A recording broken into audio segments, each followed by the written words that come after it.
હાલ જાજમઈ પાથરવામાં આવી છે। અમદાવાદમાં વિકાસની મેટ્રો દોડી અને તેની સૌથી પહેલી મુસાફરી કરી વડાપ્રધાન નરેન્દ્ર મોદીએ કે જેમનો આ ડ્રીમ પ્રોજેક્ટ રહી ચૂક્યો છે। આપણે જણાવી દઈએ કે 2005 થી લઈને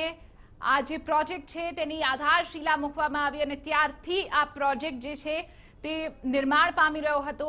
વડાપ્રધાન નરેન્દ્ર મોદીએ લગભગ 15 મિનિટ પહેલા તેને લીલી ઝંડી આપી અને પોતે પણ મુસાફરી કરીને લગભગ 1 થી 1.5 કિલોમીટરનું અંતર કાપીને વડાપ્રધાન પોતે અન્ય સ્ટેશન ઉપર પહોંચ્યા છે અને ગુજરાતની પહેલી વિકાસની મેટ્રોની મુસાફરી વડાપ્રધાન નરેન્દ્ર મોદીએ પોતે કરી। આપ જોઈ શકો છો તે રીતે જે સ્ટેશન છે મેટ્રો સ્ટેશન છે તેને પણ શણગારવામાં આવ્યું છે અને સાથે જ વડાપ્રધાન મુસાફરી કરીને બહાર આવ્યા ત્યાં મોજૂદ તમામે તમામ જે મીડિયા કર્મીઓ છે સાથે જે લોકો સ્ટેશન ઉપર ઉપસ્થિત છે અને જે અન્ય લોકો છે તેમનું અભિવાદન વડાપ્રધાન નરેન્દ્ર મોદી ઝીલી રહ્યા છે। આપણે જણાવી દઈએ કે જે રૂટની શરૂઆત થઈ છે લગભગ 6.5 કિલોમીટરનો આ રૂટ છે અને તેમાં વડાપ્રધાન નરેન્દ્ર મોદીએ પોતે મુસાફરી કરી। જે પબ્લિક ટ્રાન્સપોર્ટ સેવા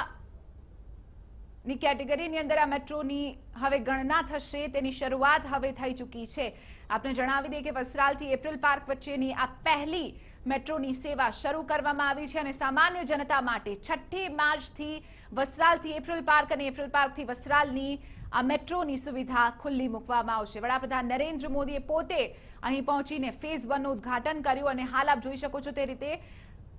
વડાપ્રધાન નરેન્દ્ર મોદી જે સ્ટેશન ઉપર ઉતર્યા ત્યાં નીચે પણ કેટલાક શાળાના બાળકો તેમની રાહ જોઈ રહ્યા છે અને મેટ્રોની અંદર પણ જે તસવીરો આપને બતાવી તેમાં પણ કેટલાક બાળકો જે હતા તેમની સાથે વડાપ્રધાન નરેન્દ્ર મોદી વાતચીત કરી રહ્યા હતા। આપ જોઈ શકો છો હવે વડાપ્રધાન નરેન્દ્ર મોદી મુસાફરી કર્યા બાદ તેઓ પરત ફર્યા છે અને નીચે પણ જે સ્ટેશન છે તેની પણ જાત તપાસ લઈ રહ્યા છે। તેમની સાથે આપણે જણાવી દઈએ કે રાજ્યપાલ ઓપી કોહલી સમેત મુખ્યપ્રધાન વિજય રૂપાણી, નાયબ મુખ્યપ્રધાન નીતિન પટેલ સમેત મેગા એટલે કે મેટ્રોના જે અલગ અલગ અધિકારીઓ છે તેઓ પણ ઉપસ્થિત છે અને આ સમગ્ર જે રૂટ છે જે સમગ્ર ફેઝ અહીં બનાવવામાં આવ્યા છે મેટ્રોને લઈને તેની કામગીરી ક્યાં પહોંચી,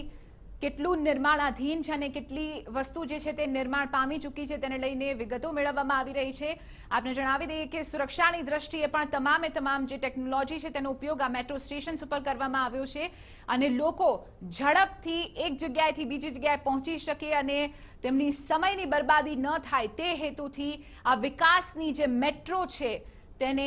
અહીં શરૂ કરવામાં આવી છે। આ પહેલા પણ વડાપ્રધાન નરેન્દ્ર મોદી અનેક મંચ ઉપરથી કહી ચૂક્યા છે કે વિકાસ હવે ધીમો નહીં ચાલે, વિકાસ જે છે તે પણ પૂરપાટ ઝડપે થવો જોઈએ અને શા માટે ભારતમાં કે ગુજરાતમાં બુલેટ ટ્રેન ન બને, શા માટે મેટ્રો ટ્રેન ન બને અને તેનું તાજું ઉદાહરણ વડાપ્રધાન નરેન્દ્ર મોદીએ વિકાસની મેટ્રોને થોડી જ મિનિટો પહેલા લીલી ઝંડી આપી અને પોતે પણ આ વિકાસની મેટ્રોમાં બેસીને મુસાફરી